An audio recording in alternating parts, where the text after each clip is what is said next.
사랑의 본질은 무엇인가? 당신은 사랑을 해봤습니까? 아마 이 물음에 누군가는 그렇다고 대답하겠죠. 누군가는 아직 모르겠다고 할 것입니다.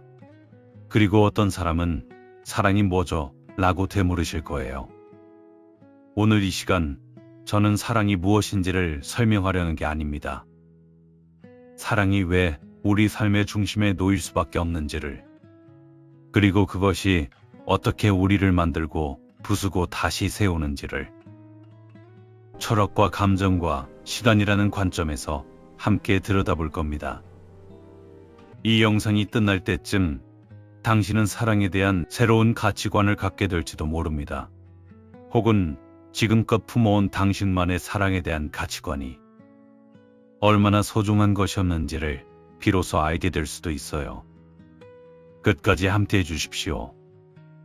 인류는 오래전부터 사랑에 이름을 붙이려 했습니다. 고대 그리스인들은 사랑을 하나의 단어로 묶어두지 않았어요. 그들은 사랑에 여러 개의 이름을 주었죠. 에로스, 끌림과 열정, 필리아, 우정과 동료애, 스토르게, 부모와 자식 사이의 본능적 결속, 그리고 아가페, 대가 없이 주는 사랑. 왜 그들은 이 단어들을 하나로 합치지 않았을까요? 플라톤은 말했습니다. 인간은 본래 둘로 나뉜 존재이며 사랑이란 잃어버린 자신의 반쪽을 찾아 헤매는 영혼의 갈망이라고. 이 관점에서 사랑은 감정이 아니라 존재론적 결핍입니다.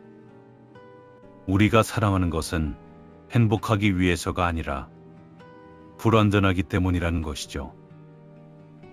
아리스토텔레스는 조금 다른 길을 걸었습니다. 그는 사랑이란 덕을 공유하는 사람들 사이에서만 완성된다고 보았어요. 즉, 사랑은 감정이 아니라 선택이고 실천이고 습관입니다. 철학자들의 대답은 달랐지만 질문은 하나였습니다. 사랑이란 무엇인가? 그리고 그 질문은 2500년이 지난 지금도 여전히 답 없이 우리 앞에 서 있습니다. 누군가를 처음 봤을 때 설명할 수 없는 당김이 있었던 순간 기억하십니까? 논리가 아니었어요. 이유가 없었죠. 그냥 그 사람 쪽으로 몸이 기울었습니다. 그게 사랑의 첫 번째 언어입니다. 우리는 흔히 사랑을 감정이라고 말하지만 신경과학자들은 그것을 조금 다르게 설명합니다. 사랑하는 사람을 생각할 때 뇌 안에서는 도파민, 세로토닌, 옥시토신이 분비됩니다. 뇌의 반응만 보면 사랑과 중독은 놀랍도록 닮아 있어요. 사랑했던 이와 이별을 하거나 사별을 겪었을 때 인간의 도파민이 사라진 그 자리에 남는 건 그 사람이 떠난 후에도 그 빈자리를 왜 지키는지 설명하지 못하는 감정. 그것이 어쩌면 사랑의 진짜 이름일지도 모릅니다. 감정으로서의 사랑은 순간입니다. 그러나 우리가 그 순간을 선택하는 것, 기억하는 것, 지키는 것, 그것은 의지이고 인간만이 가진 능력이에요. 심장이 말하는 것과 우리가 그것에 응답하는 방식, 그 사이 어딘가에 사랑이 삽니다. 사랑을 가장 선명하게 느끼는 순간은 사랑하는 사람이 없을 때입니다. 상실은 우리에게 가르쳐줍니다.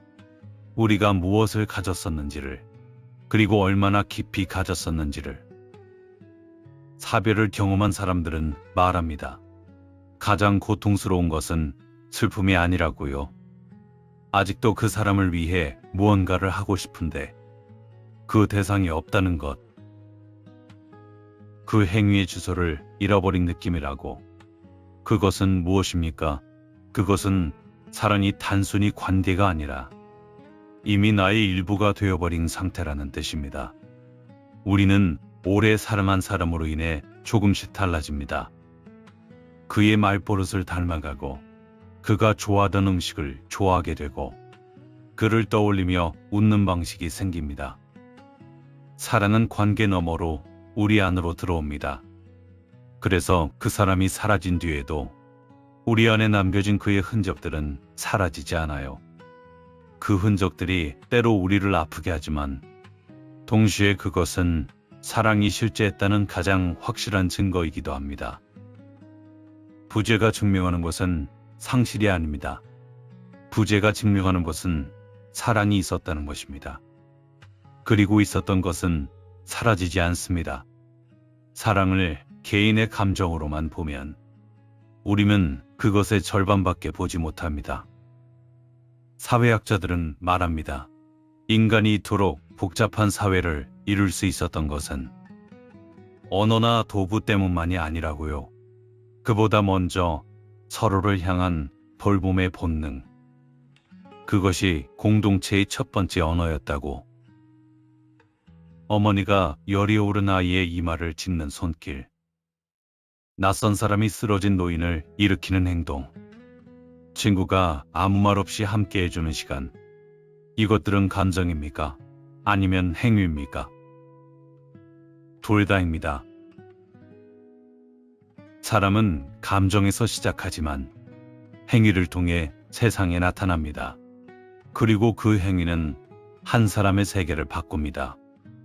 우리가 사랑이라고 부르는 것의 가장 사회적인 형태는 어쩌면 이것일지도 모릅니다. 아무 보상도 기대하지 않고 누군가의 무게를 조금 나눠드는 것. 우리는 그것을 친절이라고 부르기도 하고 배려라고 부르기도 합니다. 그러나 그 뿌리는 하나예요. 사랑이 없는 사회는 어떤 모습일까요? 규칙은 있겠지만 신뢰는 없을 것입니다. 질서는 있겠지만 온기는 없겠죠. 법은 사람을 보호하지만 서로의 관계를 돈독하게 하는 것은 사랑입니다. 사랑은 우리를 연결하는 다리가 아닙니다. 사랑은 다리를 놓으려는 의지 그 자체입니다. 시간은 사랑의 적이 아닙니다. 우리는 종종 착각합니다. 처음에 두근거림이 사라지면 사랑도 사라진 것이라고. 그러나 그것은 불꽃이 꺼진 것이지 온기가 사라진 것이 아닙니다. 심리학자 로버트 스턴버그는 사랑에 세 가지 요소가 있다고 했습니다. 친밀감, 열정, 그리고 헌신. 그는 말했죠. 완전한 사랑이란 이 세 가지가 모두 살아있는 상태라고. 그러나 현실에서는 열정은 시간이 지나며 자연스럽게 낮아집니다. 문제는 그 자리를 무엇이 채우느냐예요. 오래된 부부를 보십시오. 그들은 서로를 보며 가슴이 뛰지 않을지도 모릅니다. 그러나 상대가 아프면 잠을 못 자고, 상대가 기뻐하면 자신이 기쁘고, 상대의 습관을 자신의 하루 속에 새겨놓고 살아갑니다. 그것이 열정이 없는 상태입니까? 아니면 열정이 다른 형태로 변한 것입니까? 사람은 시간에 따라 변합니다. 그러나 변한다는 것이 사라진다는 뜻은 아닙니다. 씨앗이 나무가 될 때 씨앗은 없어지지만 생명은 계속됩니다. 처음에 두근거림은 없어지지만 그 뿌리에서 자란 것들, 함께한 기억, 서로에 대한 이해, 상대를 위한 선택들, 그것들은 더 커지고 더 깊어집니다. 시간이 사랑에게 하는 일은 훼손이 아닙니다.